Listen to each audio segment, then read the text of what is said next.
वैकुण्ठनिवासाय श्रीनिवासाय मङ्गलम् लक्ष्मी सविभ्रमालोकसुभ्रूविभ्रमचक्षुषे चक्षुषे सर्वलोकानां वेङ्कटेशाय मङ्गलम् श्रीवेङ्कटाद्रिशृङ्गाग्रमङ्गलाभरणाङ्ग्रये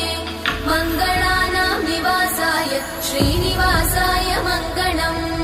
सर्वावयव सौन्दर्य सम्पदा सर्वचेतसां सदा सम्मोहनायास्तु वेङ्कटेशाय मङ्गलम् नित्याय निरवध्याय सत्यानन्दचिदात्मने सर्वान्तरात्मने श्रीमद् वेङ्कटेशाय मङ्गलम् स्वतः सर्वविदे सर्वशक्तये सर्वशेषिने सुलभाय सुशीलाय वेङ्कटेशाय मङ्गलम्।